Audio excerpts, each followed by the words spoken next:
Então, hoje o tema será, né, o aborto em questão, e o Paulo vai nos levar nessa reflexão bem profunda. Boa noite a todos. Um prazer estar aqui no Irmão Tomé, sempre uma alegria, entre irmãos mesmo, né? Porque a gente encontra aqui amigos, uma casa que é aqui do ladinho, como diz a Regina, uma irmã gêmea, né? Aqui do Irmão Tomé. E agradeço muito a oportunidade de poder trazer a reflexão sobre esse assunto que me é caro pessoalmente, porque eu acabo lidando com essas questões do ponto de vista profissional. Aliás, a gente vai hoje aqui comentar sobre esse tema, que é motivo de um livro, que é o tema de um livro publicado pela Associação Médico Espírita do Brasil. E essa ideia começou aqui em Vitória, a pedido da nossa ex-presidente da Federação, a Dalva, porque ela, uma vez numa reunião com os médicos da Associação Médico Espírita, ela se mostrava assim incomodada que esse assunto do aborto ele era muito, entre aspas, pouco abordado, pouco valorizado no meio espírita, talvez pela dificuldade que ele apresenta, e talvez a gente médico, porque esse é um assunto médico, tem uma interface muito grande com a medicina, pudesse ser melhor explorado por nós da Associação Médico Espírita. E na época a Dalva colocava uma preocupação dela e de muitos companheiros, que sempre que esse assunto muitas vezes que esse assunto era abordado, ele trazia um tanto de culpa, um tanto de acusações para as pessoas que já viveram a experiência, ficava massacrante. Então a gente entendeu que isso realmente era uma lacuna, uma necessidade. Não que não hajam publicações a respeito desse assunto, só que desde a última publicação assim, mais consistente, até agora já se passaram quase 10 anos e o momento político do país mudou, as informações científicas elas mudaram um pouco, então a Associação Médico Espírita aqui começou a fazer grupos de estudo a respeito de alguns assuntos e nós trouxemos então no livro e eu gostaria de comentar algumas coisas, alguns temas dessa natureza. E a gente gostaria de colocar caminhos, porque quando se fala do aborto, como eu falei, pode se tornar uma coisa muito pesada. Eu não quero aqui falar como que é feito, o que acontece com o bebê, nada disso. Isso aí já está bem noticiado, né? Se quiser o YouTube mostra, mas a gente quer colocar possibilidades de uma vida plena, depois da pessoa ter vivido uma experiência dessa. Para quem não viveu a experiência, e porque no meio espírita ainda existe muita dúvida, apesar de Allan Kardec ter tratado diretamente dessa questão, Kardec fez perguntas a respeito do aborto, objetivas, claras, mas muitos comentários podem ser feitos, muitas pessoas ainda têm dúvidas, então a gente acha importante trazermos reflexões nesse sentido. Trazemos reflexões espíritas, porque a mídia, a imprensa de uma maneira geral, ela traz também informações que geralmente são contrárias, são antagônicas, conflitam com a informação espírita. Então, uma amiga nossa de Campos, a Giovana, que é jornalista, ela fez um capítulo, então, falando sobre o aborto na mídia. E ela destaca isso, que a publicação religiosa, em geral, fala a favor de preservar a vida contra o aborto. Já na imprensa tradicional, na imprensa laica, que não é ligada a nenhuma escola religiosa, nós vemos matérias como essa, né? Então, precisamos falar sobre o aborto, né? E realmente nós precisamos falar sobre o aborto. Essa revista que foi a TPM, em 2014, uma revista com um foco no público feminino, é uma revista de larga circulação, tanto na internet quanto impressa, e ela forma opinião. Então, nós precisamos conversar desse assunto dentro da nossa casa espírita, porque as nossas filhas, as adolescentes, nós vemos artigos como esse. E esse tema choca muito, porque quem não está preocupado em evitar a morte de uma mulher por causa de um aborto feito de uma forma insegura? Isso choca, não choca? Se eu ouvir dizer que a cada 2 dias uma brasileira morre por causa de um aborto provocado, um aborto ilegal, um aborto fora da lei. Então, todo mundo fica sensibilizado e a gente fala, nós temos que fazer alguma coisa. Realmente, nós não podemos deixar uma mulher morrer a cada 2 dias. Então, são artigos bastante apelativos para as nossas emoções. Ou então, matérias como essa, a Fundação de Bill Gates aumentará a doação para o aborto para compensar os cortes do governo Trump. O governo que mais desinvestiu em aborto provocado nos Estados Unidos em todos os tempos é esse atual governo. O governo que mais investiu foi o último, o governo do Barack Obama. Nos Estados Unidos, eles têm uma liberdade muito grande. Tem estados que o aborto é permitido até na hora do parto. Imagina isso? 8 estados americanos, meus amigos, é chocante demais. 8 estados americanos permitem que aconteça o que eles chamam de quase parto. Na hora que o bebê bota a cabeça para fora, ele morre. É verdade. E os órgãos são dados para doação, para a indústria de cosméticos, etc. O estado de Nova York foi o último, em fevereiro do ano passado, a liberar isso. Ou seja, é muito agressivo a gente pensar dessa forma, né? Também é um contraponto diferente. E por isso que é importante nós falarmos desse assunto, porque parece que quando se libera o aborto, quando se libera a prática nos países, ela fica desgovernada, né? Então, inicialmente é só nas primeiras semanas, só nos casos de violência, e depois aquilo acaba sendo liberado de uma maneira mais ampla, que é até chocante, como eu vi a reação de muitas pessoas aqui. Esse é um fato hoje lá. Agora, veja bem que interessante. O dado do DataSUS, o dado oficial do nosso governo, o último dado consolidado, mostra que no ano de 2010, é o último dado que nós temos, o último ano totalmente consolidado de mortes, foram 1.157 mortes de mulheres no período reprodutivo de 10 a 59 anos e que são consideradas mortes maternas. Mulheres que estavam grávidas, mulheres que morreram desde que estavam grávidas, que engravidaram, até um ano depois do desfecho reprodutivo, quer seja parto, cesariana ou aborto. Então, veja bem, 32 mortes foram relacionadas a aborto. Mas aborto aqui nós entendemos não só o aborto que foi provocado, o aborto que foi realizado provocado. Nós temos gravidez ectópica, uma gravidez na trompa, que não tem condição de ir adiante. Se essa trompa estoura, tem uma hemorragia, se a mulher não operar a tempo, ela morre. Então, aconteceram mortes relacionadas a isso. Também mortes relacionadas à neoplasia trofoblástica, ou doença chamada de mola também. É um aborto, é uma situação de aborto, é enquadrado nesse capítulo, e isso também gera morte. Temos também o aborto espontâneo, que é difícil um aborto espontâneo levar ao óbito, mas existe a possibilidade, a mulher ter uma hemorragia persistente e complicada dessa maneira. Temos também aqui no Brasil algumas situações que o aborto é considerado permitido pela lei. E nós temos no Brasil já mortes relacionadas a abortos realizados dentro de hospitais. O que as políticas públicas brigam no mundo afora é que a mulher tem direito de fazer, que a mulher tenha direito de fazer aborto para que mulheres não morram do aborto clandestino, que supostamente as mulheres pobres, negras da periferia, elas sofrem porque não podem pagar um aborto seguro, como as mulheres de melhor condição social. Mas os números não mostram exatamente isso. Então, mulheres que fizeram aborto provocado, elas também morrem. E elas entram nessa estatística também. Então, aborto provocado, tanto legal quanto ilegal, também está contemplado aqui. Ou seja, isso não é algo inocente, não é algo simples. Olha só que interessante esse gráfico. Em 1990, o aborto era a terceira causa de morte materna no Brasil. Terceira causa de morte materna. O aborto não foi liberado no Brasil de uma forma ampla. E agora, no ano de 2010, 20 anos depois, ele passou a ser a quinta causa. De 16,6 mortes maternas para cada 100 mil bebês que nasciam vivos, de 16 caiu para 4,2, para 3. Uma diminuição muito grande. E o aborto não foi liberado. É interessante isso, não é?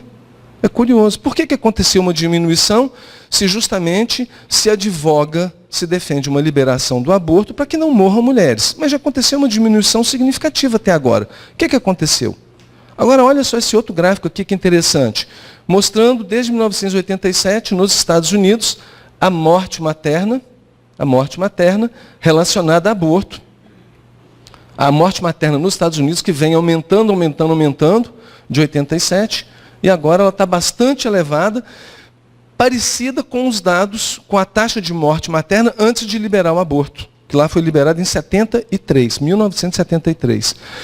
E o maior componente aqui de morte materna que está acontecendo lá nos Estados Unidos é o quê? Morte por causa de aborto legal, aborto permitido pela lei e feito em hospital. Viram só que coisa mais impressionante? Então, hoje, comparando os dados estatísticos dos diversos países, a gente percebe que a liberação do aborto pela justiça brasileira, pela lei brasileira ou por qualquer país, tem impacto nulo na morte. Se a mulher faz aborto clandestino, tem morte. Se ela faz aborto no hospital, também tem morte. Ou seja, a questão da morte não pode ser usada como justificativa, né? E aqui nesse gráfico anterior, a gente pode fazer uma reflexão, como, por exemplo, aconteceu no Chile, também aconteceu no Brasil. No Chile, o aborto era liberado. No ano de 1983, ele foi proibido. Desde que o aborto foi proibido no Chile, até 2 anos atrás, o aborto diminuiu bastante, se manteve estável. E agora, 2 anos atrás, ele foi liberado de novo. A morte materna, relacionada a aborto, ela se manteve estável, ela não aumentou, porque o aborto era legal e foi proibido. Então, o que se poderia esperar é proibir a prática do aborto. Vai morrer muita mulher agora por causa de aborto clandestino. Não aconteceu isso. Por que não aconteceu? Porque lá no Chile melhoraram as condições de saúde, as condições de atendimento da população, de esclarecimento, educação em saúde, oferta de métodos contraceptivos, de pílula anticoncepcional, de pré-natal, enfim, de medidas preventivas. Okay? O México também viveu essa mesma experiência. Então, a questão que a gente vê na imprensa é uma questão que precisa ser questionada. A gente precisa estar atento. Agora, olha só, o dado da Organização Mundial da Saúde, de 2008, é uma estimativa do número de pessoas que nascem e o número de abortos provocados no mundo. Não é chocante? Olha só, gente, isso é um dado oferecido pela Organização Mundial da Saúde. Por ano nascem 90 milhões de bebês e 42 milhões são abortos. Significa que para cada 3 gestações, uma termina em aborto provocado, aborto permitido pela lei. Os hospitais estão pagando para isso. Nossa, eu acho muito chocante isso. E de fato, esse é um problema de saúde pública. É um problema de saúde pública, não o aborto. O aborto ilegal, o aborto clandestino. O aborto provocado. Passa a ser não que o aborto ilegal não seja um problema, tem que ser abordado, a gente não pode dizer que não é um problema. Né? O aborto clandestino, o aborto que a mulher faz, o aborto, de qualquer maneira, ele é um problema. O aborto provocado, a recusa da maternidade é um problema, como nós vamos ver aqui adiante. E não é legalizar que diminui o impacto na saúde. Então, olha só, quando a gente pensa nas repercussões médicas e psicológicas do aborto, então nós temos um capítulo muito desafiador. Um capítulo realmente muito desafiador. Por exemplo, quando nós falamos dos sentimentos que acontecem numa gravidez desejada, e numa gravidez indesejada também, numa gravidez não planejada também. Mas olha aqui, as mulheres que tiveram seus bebês, planejaram, será que vocês vão se ver nessa situação? Uma gravidez é marcada por sentimentos ambivalentes. Eu quero, mas eu estou com medo. Né? Então, eu tenho desejo, mas ao mesmo tempo, não era meu momento, eu não acabei ainda, não fiz aquele curso, ainda não passei no concurso, ainda não fiz as minhas viagens. Ao mesmo tempo que a mulher deseja, ela nega. Se vê na situação de gravidez, será que eu fiz uma coisa boa? E a mulher pode se ver triste por causa desses sentimentos. Ela se sente forte e ao mesmo tempo frágil. Será que eu vou dar conta? Será que eu vou conseguir acordar de madrugada para dar um mamar? Né? A minha vida inocente, aquela vidinha mais descomprometida, porque um filho amarra muita gente, né? Será que eu vou dar conta disso? A mulher pode se sentir frágil. Ela vai enfrentar, mas ao mesmo tempo, sentimentos de fuga. Ela acolhe a gestação, mas ao mesmo tempo sente rejeição. ela tem coragem e também experimenta medo, momentos de muita alegria e momentos de tristeza, ou seja, são sentimentos ambivalentes, né? Amor e ódio, satisfação e frustração, segurança e desamparo, amizade e solidão, ousadia e dignidade de ter um filho e, ao mesmo tempo, talvez vergonha. Então, veja bem, são sentimentos normais que acontecem de uma maneira geral. Agora, imagina se a mulher está com uma gestação indesejada e se vê sozinha, se vê desamparada. Mais ainda, se ela provoca o aborto, se ela recusa a maternidade. O que acontece com essa mulher quando ela recusa a maternidade? Aí não é frequente agora, depois de provocado o aborto, ela ter sentimentos ambivalentes. O que acontece são sentimentos ruins. Talvez o único seja o sentimento de alívio. O único mais leve, melhor, seja o alívio que acontece de imediato, logo depois que acontece a interrupção da gravidez. Mas esse alívio ele é muito rápido, porque geralmente ele é sucedido de culpa. E todos esses sentimentos que são desestruturantes, são sentimentos que adoecem, eles passam a fazer parte da experiência dessa pessoa que se envolveu com a recusa da maternidade. Então, a culpa, a vergonha, desespero, ansiedade, solidão, arrependimento e remorso, frustração e decepção, fuga, negação, tristeza, ódio, fragilidade, depressão, ressentimento. Então, olha bem, são sentimentos, então, comuns na pessoa que passa pela experiência. Só isso já é para nós considerarmos um problema de saúde pública. Porque se 1/3 das mulheres passam, se 1/3, um número tão grande de mulheres passam pela experiência de interromper a gravidez, é realmente uma tormenta viver com esses sentimentos. E aí, então, nós temos caracterizado a síndrome do estresse pós-traumático. O que é isso? Quando nós passamos por uma situação muito desafiadora, muito estressante, muito difícil, por exemplo, uma cirurgia, a perda de um ente querido, uma mudança de condição de vida muito rápida, né? Às vezes a pessoa muda de cidade, isso traz um trauma psicológico para a pessoa, ela vai apresentar esse tipo de sentimentos, vai apresentar uma síndrome, um adoecimento. No nosso caso aqui, o adoecimento é relacionado ao aborto. Então, é uma síndrome do estresse pós-aborto, ou síndrome pós-aborto. Quando a gente pega a publicação de psicólogos, de médicos, de psiquiatras do mundo todo, e nós pegamos estudos feitos, por exemplo, na Finlândia, na Dinamarca, na Suécia, nós encontramos a palavra culpa frequentemente nesses estudos. E é interessante porque aqui no Brasil, a gente tem muitas pessoas que vão a serviços religiosos, né? A gente tem aqui agora uma plateia enorme assistindo um serviço religioso. Aqui do lado agora estava tendo um culto católico. O que mais tem por aqui é a igreja, né? Então o brasileiro ele tem essa religiosidade muito grande. Você poderia dizer que, se fosse aqui uma pesquisa brasileira, a culpa é por causa do nosso complexo judaico-cristão. Essa culpa que vem lá do pecado original. Poderia-se dizer isso, né? Porque a culpa foi colocada para nós, o sexo é uma coisa pecaminosa. Tá, mas e nos países nórdicos, onde apenas cerca de 10% da população frequenta serviços religiosos? Essa não é uma culpa religiosa. É interessante? É muito interessante. Mas as mulheres falam sobre culpa. E não são estudos assim de pessoas religiosas ou contra o aborto. São estudos que, por exemplo, na Suécia eles têm um boletim periódico, um annual report, sobre os abortos provocados. Está disponível na internet, a gente pode procurar. Finlândia, Dinamarca, Noruega e Islândia também. Então, nesses lugares, o aborto é legal, é permitido por lei, até 22 semanas. Imagina isso, 22 semanas, o bebê é quase desse tamanho aqui, ó. E isso é possível. Mas o que acontece com essas mulheres, então? Culpa, ansiedade, desespero, depressão, ressentimento.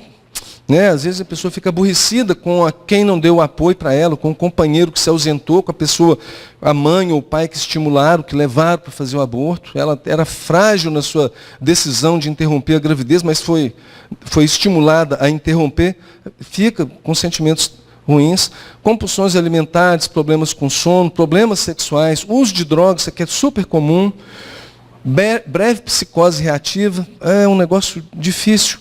No livro a gente conta o caso de uma moça que esteve em Vitória ontem, na 5ª Marcha pela Vida, a Sarah Winter.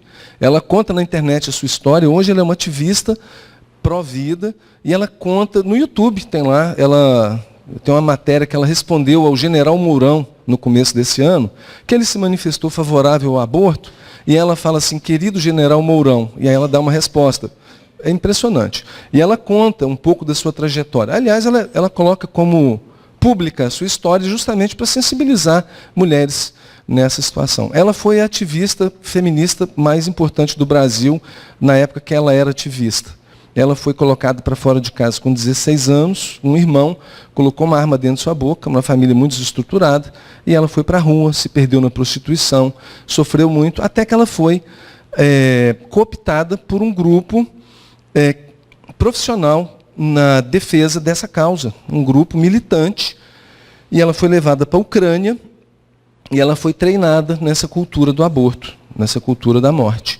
E lá ela aprendeu técnicas, ela aprendeu táticas e atuou pelo mundo afora, em vários países, para liberar legislações, avançar nessa questão da interrupção da vida. Então, fundações importantes, como a Fundação Guttmacher, né, o Planned Parenthood, Fundação Ford, a Fundação Bill Gates, várias instituições que botam dinheiro nisso.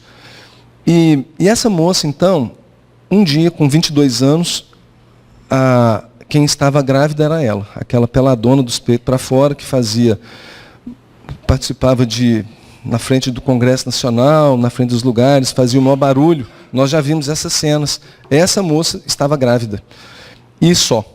E ela foi fazer um aborto dentro do jeito que o grupo dela preconizava, só que ela se viu só nesse momento, bem só.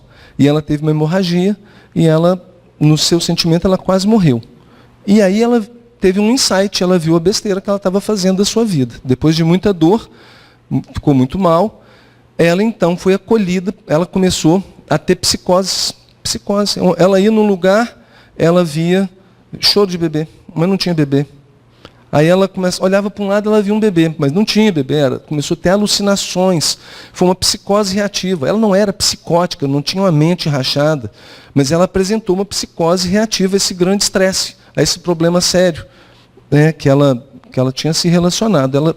Então, nesse momento, foi acolhida por um grupo católico e hoje ela é uma ativista pela vida. Ela trabalha esclarecendo as mulheres, contando sua experiência, trabalha em políticas de promoção de saúde. Ou seja, é impressionante como isso pune uma pessoa. Porque, no caso, ela teve, entre aspas, sorte de ser muito bem acolhida. Mas nem todas são bem acolhidas. Ela foi tratada, né? Ela foi acolhida amorosamente por um grupo religioso.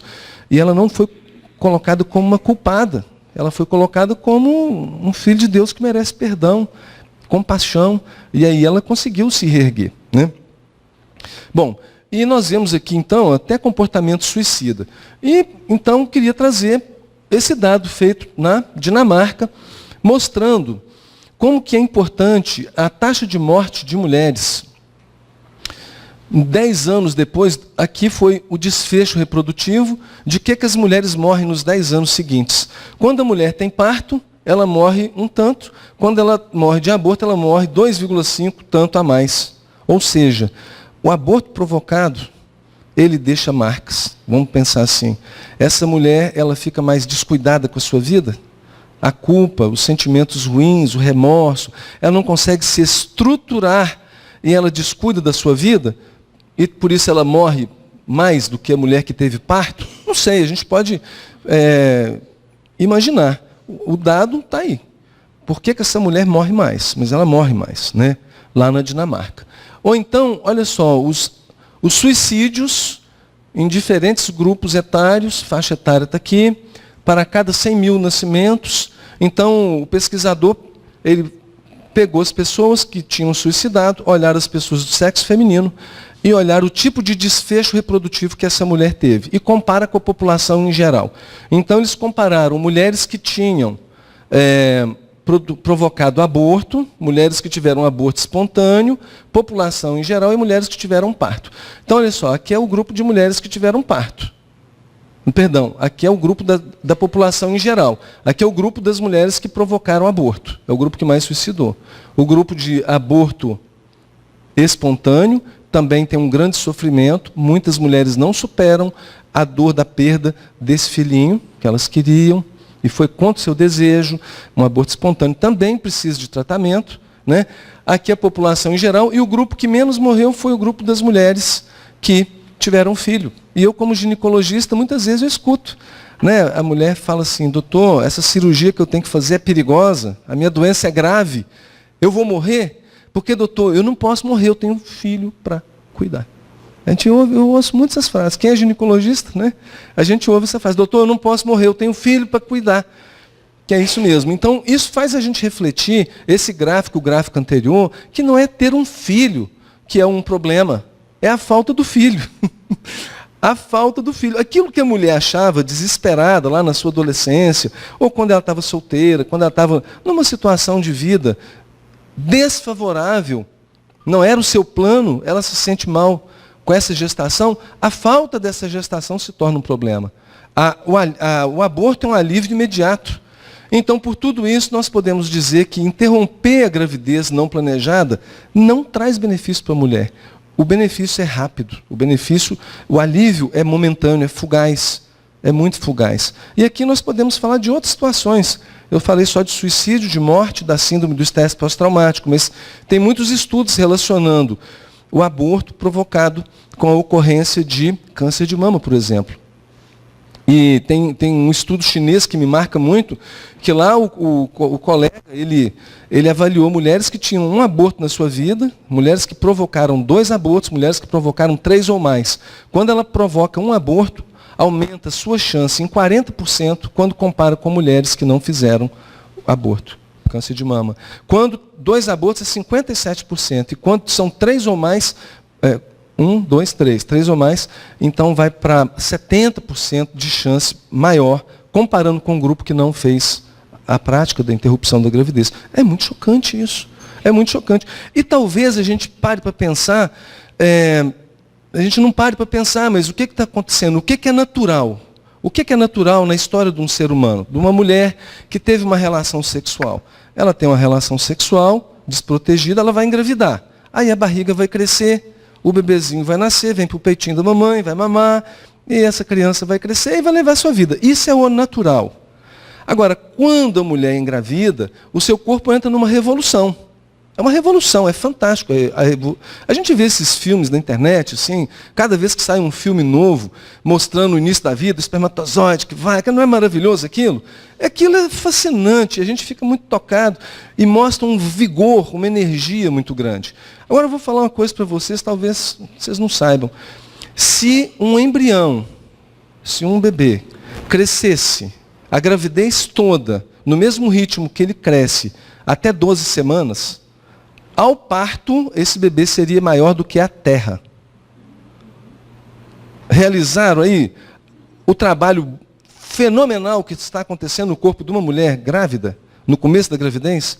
O bebê cresce tão rápido no começo, depois ele desacelera. O crescimento é tão fantástico. E esse crescimento é governado pelo espírito que está ligado a ele.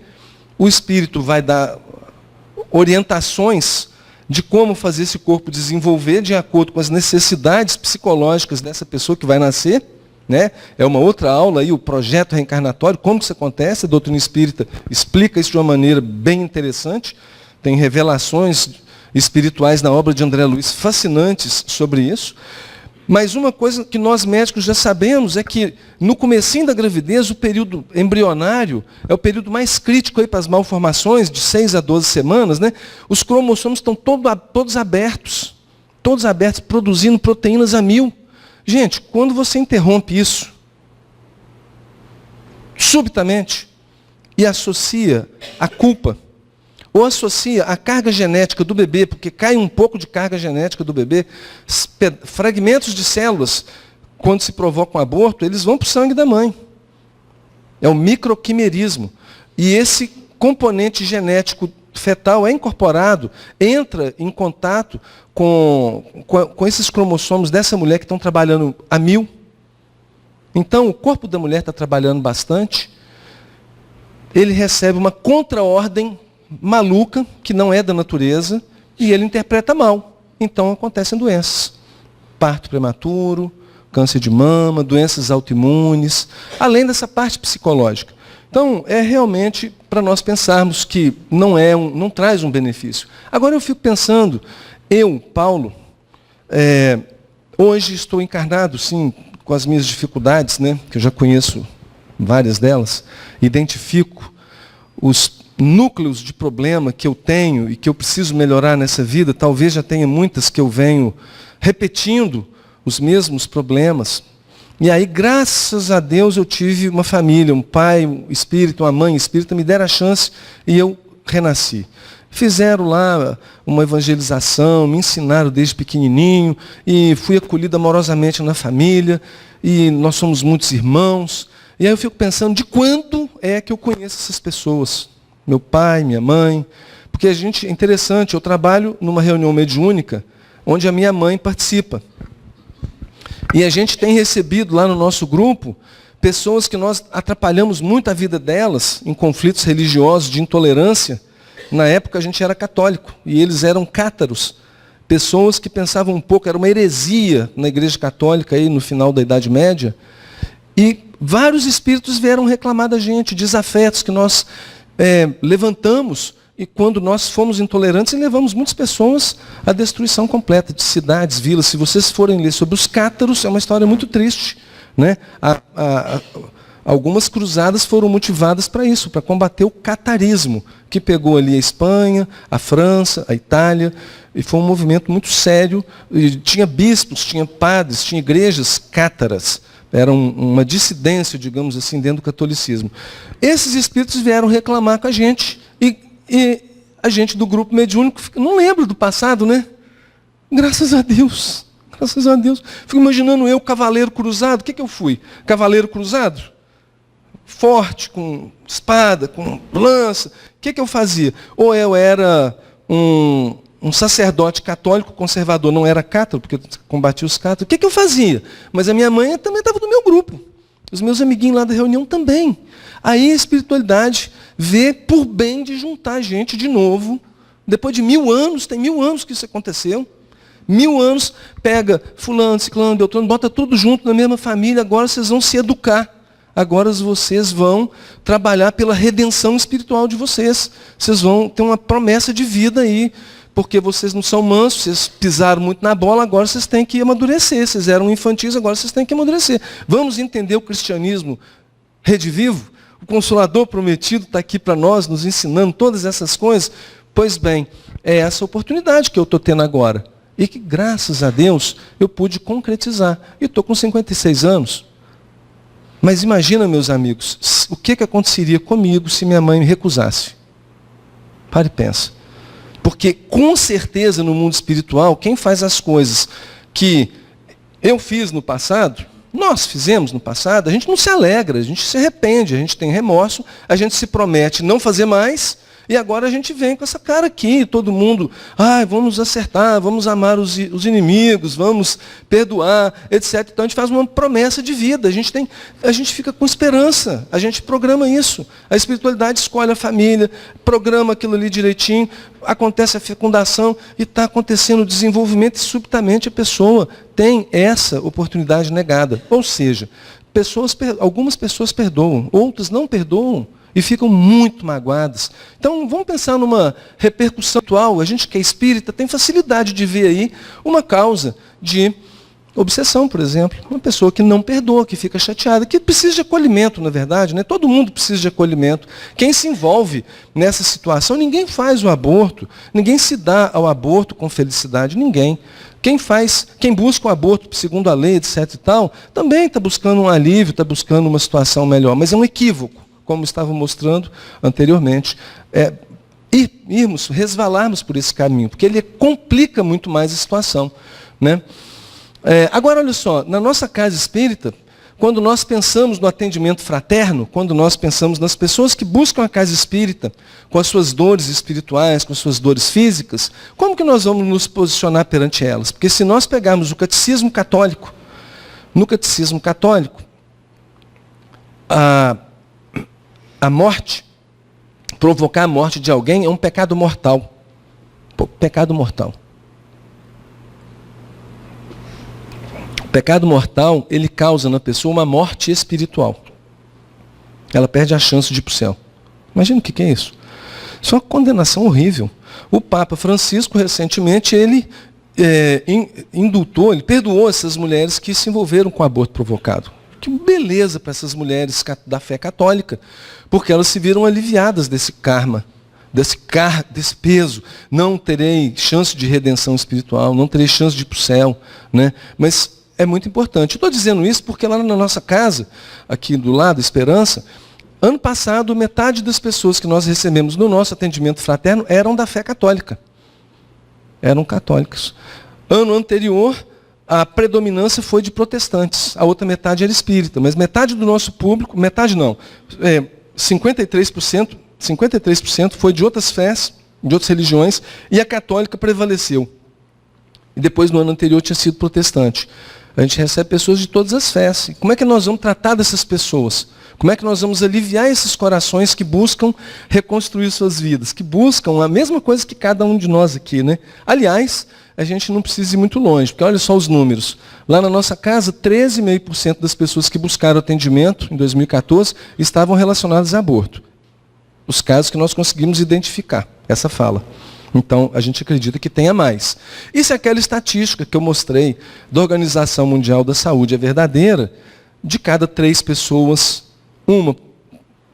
de cada 3 gestações, uma termina em aborto provocado, essa é uma história nossa, desse salão. Está presente entre nós.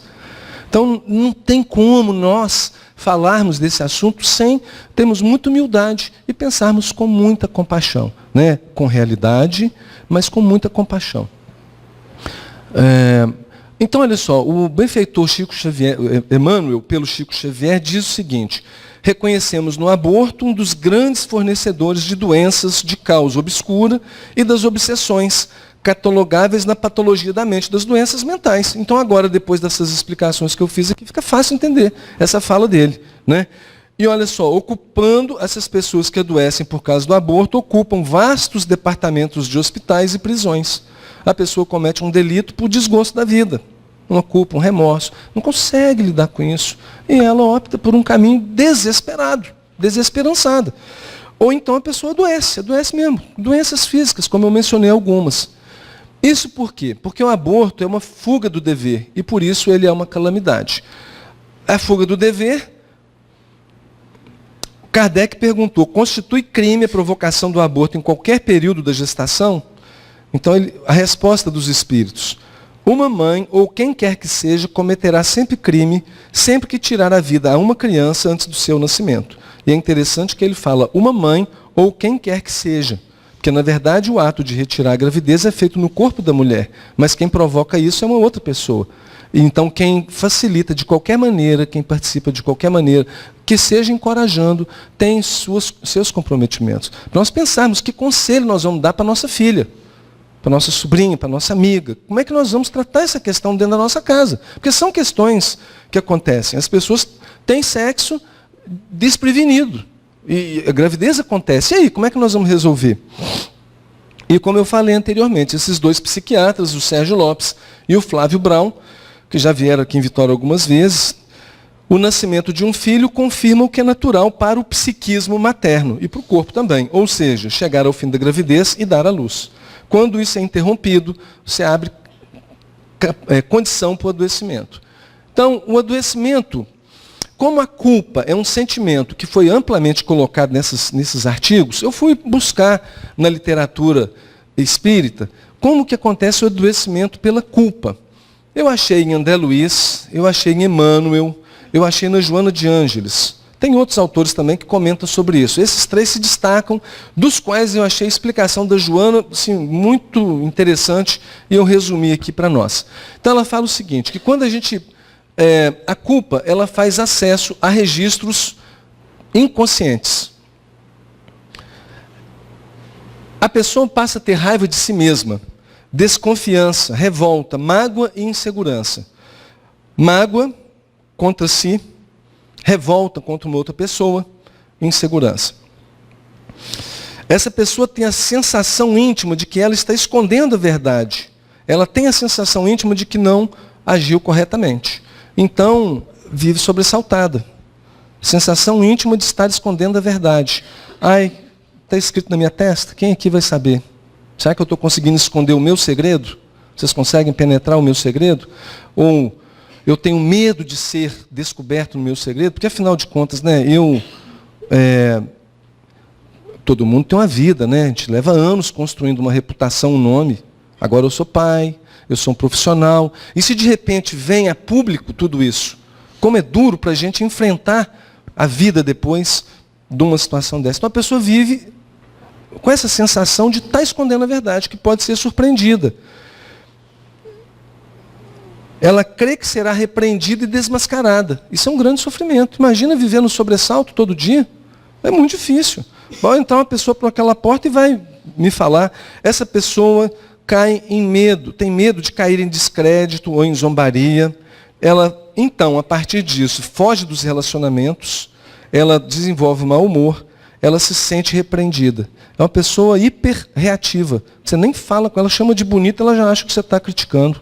Você vai falar com a pessoa acha que você está apontando o defeito dela, você descobriu o segredo dela, fica reativa.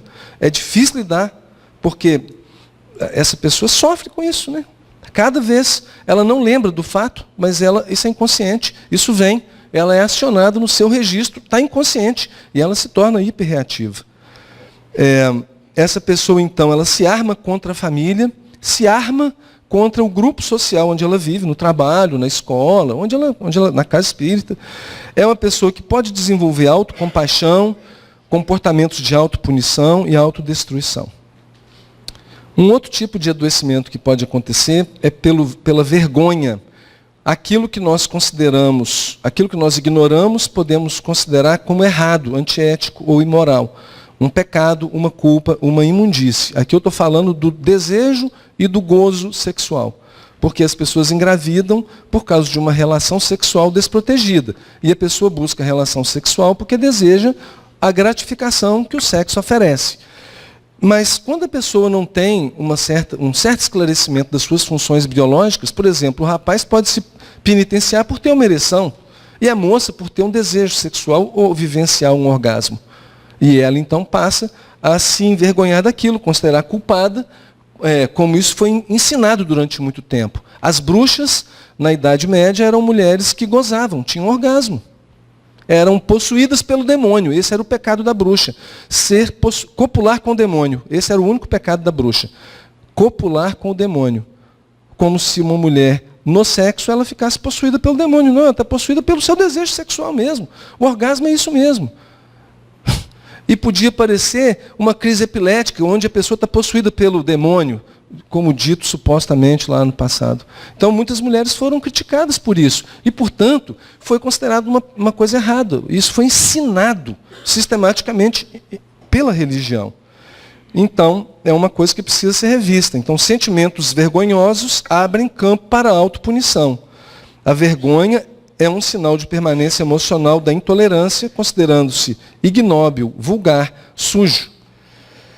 A pessoa prossegue a sua vida ocultando seu conflito culposo. Culposo de ter desejo sexual, de ter vivido uma experiência sexual. Se torna atormentada, busca em vão alegria e prazer, e ela foge da situação constrangedora, tenta evitar as respostas sexuais, mas como que a gente pode fugir daquilo que está no nosso corpo? O desejo sexual, a resolução da sexualidade, isso existe. Nós precisamos entender e resolver da melhor forma, né? E essa pessoa, então, ela pode cair numa conduta esquizofrênica. É outro adoecimento importante. Bom, essas situações levam a uma tortura moral que vai gastando as forças de resistência da personalidade, leva a uma morte do espírito, do ideal de viver, das motivações existenciais, uma incapacidade de amar, e a pessoa se torna atormentada pelo ódio, incapacidade de amar, e entra em colapso. Então, é uma situação muito difícil. Por isso tudo, a gente tem que receber os casos dessa situação, que já aconteceram, com muita compaixão. Né? E é muito importante nós pensarmos em saídas, em soluções. Os movimentos que procuram a legalização do aborto veem essa como a única opção para resolver esses problemas. No nosso livro, nós apresentamos 32 experiências, 32 experiências, não são hipóteses, são experiências de sucesso para enfrentar essa situação. 32 experiências. Então, são pessoas, um grupo aqui de Vitória, que eu pertenço, o Grupo Sim a Vida, da Associação Médico Espírita, tem um trabalho grande, culminou na produção desse livro, por exemplo.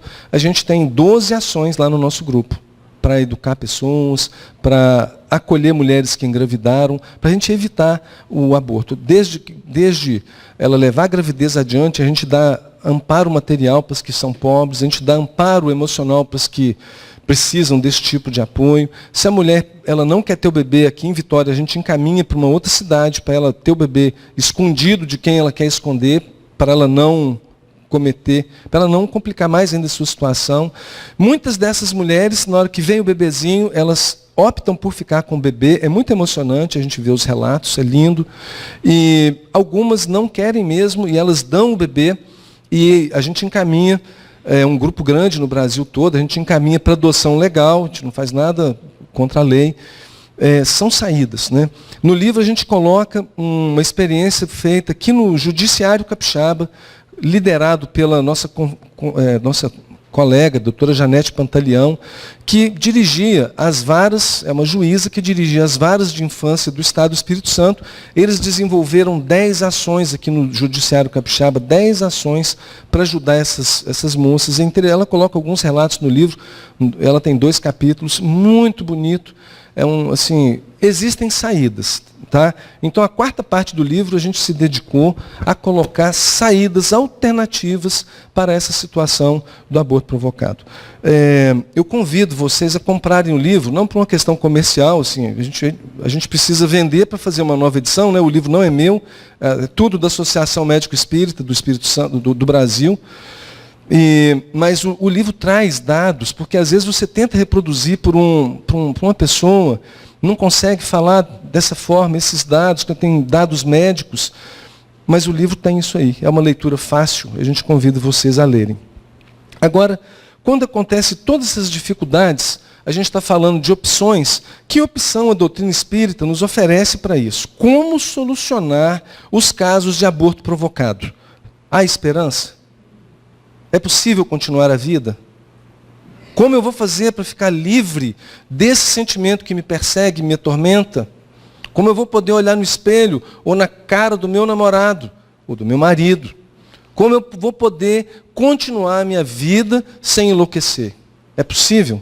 A gente precisa responder, são questões práticas, que atormentam, maltrata muita gente. Então, o que a doutrina espírita nos oferece? Nós precisamos lidar com o principal dos sentimentos, a culpa. A benfeitora Joana de Ângeles, então, no livro Despertar do Espírito, e também em Conflitos Existenciais, ela trata nesses 2 livros sobre a culpa. Então, ela diz uma coisa que eu achei muito bacana. A solução para esses sentimentos conflitantes é a busca do amor como terapia. Primeiro, como terapia. Então, a gente vai buscar o amor, prática do amor. Se a gente puder pensar assim, o que é a prática do amor? Vamos simplificar bastante? Vamos falar do amor ágape, não, aquele amor abnegado. Vamos falar do amor mais simples. Vamos falar da caridade material, benevolência mais simples de fazer, você pegar um bem e dar para uma pessoa. Então, vamos fazer a caridade, vamos entender aqui, caridade como benevolência, indulgência e perdão. Mas vamos começar com a caridade. Benevolência, fazer atos de bondade.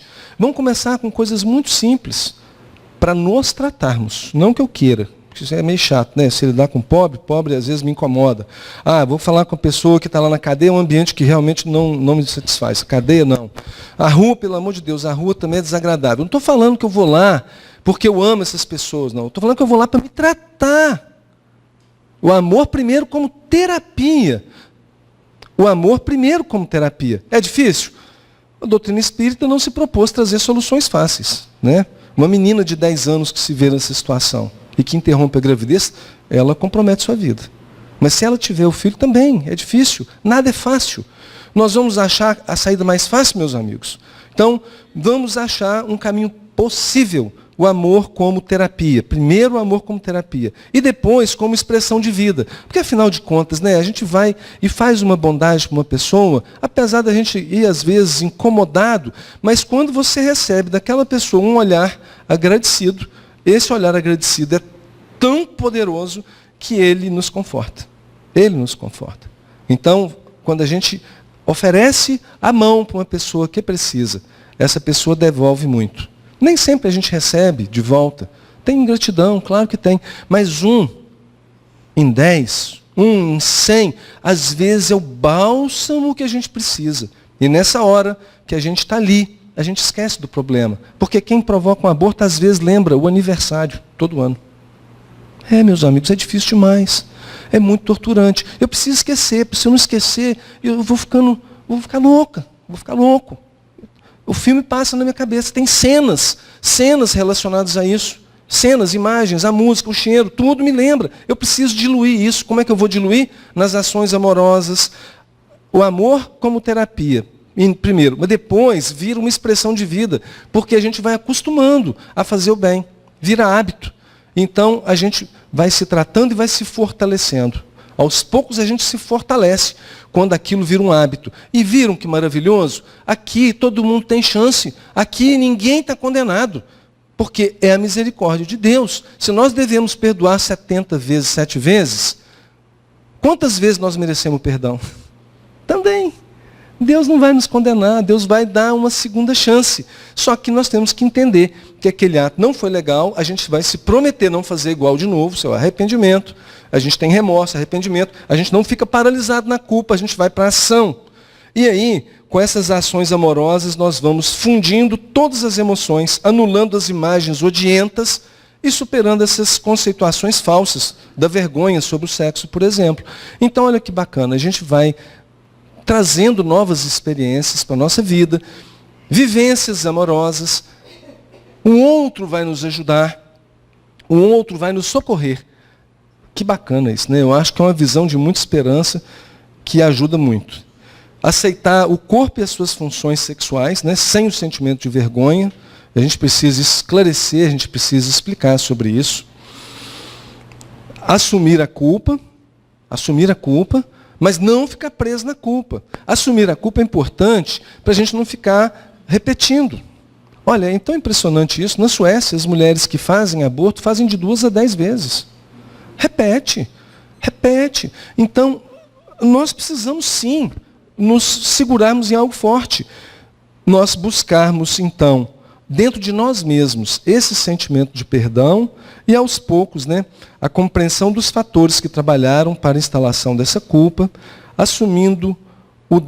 permitindo o desaparecimento paulatino, aos poucos, e a total desintegração, então, dessa culpa. Por quê, meus amigos? Se não for desse jeito, nós estamos lascados. Porque aqui nós estamos falando hoje da culpa pelo aborto. Mas, se não for do aborto, todos nós temos algum deslize. Se não é dessa vida, é de outra. Senão não tem chance para ninguém aqui. A gente precisa, sim, se perdoar. E a gente precisa encarar as novas possibilidades. Ontem aconteceu a 5ª Marcha pela Vida. Estou vendo o cartaz aqui, vocês fizeram a divulgação. Vou mostrar algumas cenas para vocês. E eu quero dizer que essa marcha, ela é patrocinada pela Federação Espírita do Espírito Santo, pela Associação Médica do Espírito do Espírito Santo, pela Arquidiocese de Vitória, por um grupamento de pastores protestantes. É um grupo suprapartidário, supra-religioso. São pessoas que acham que a vida, acreditamos que a vida, ela deve ser valorizada. E nós trabalhamos para esclarecimento sobre essas questões, né? Cada matriz religiosa com a sua visão, os católicos têm uma visão que a gente respeita, os protestantes, mas nós temos em comum isso que nos une. Então, o grupo partiu ali da Praça dos Namorados. A marcha aconteceu até aquele Pier 4. Aqui nós temos o José Ricardo, que é vice-presidente da federação, né? O Fabiano está no Congresso Mundial Espírita, então o José Ricardo representou a federação. O Zé Roberto, que é o nosso presidente atual da Associação Médico Espírita. O Wilson Ayub e a Lidinha, a mulher dele. O Wilson é o ex-presidente, ele que abriu as portas para a gente fazer esse livro. Que é a minha mamãe querida, né? Aí nós temos aqui algumas lideranças, então aqui as lideranças espíritas, a Thelma, ela que organizou, ela é espírita, mas temos aqui o Fernando, que é católico, a Zezé Luz, que é católica, então são lideranças de outras denominações, a nossa comunidade participou lá, o projeto Sim à Vida, as meninas do Sim à Vida.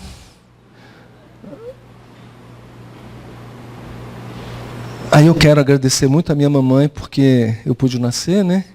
Tive a chance que ela me deu, meus irmãos. E está aqui o livro. Muito obrigado.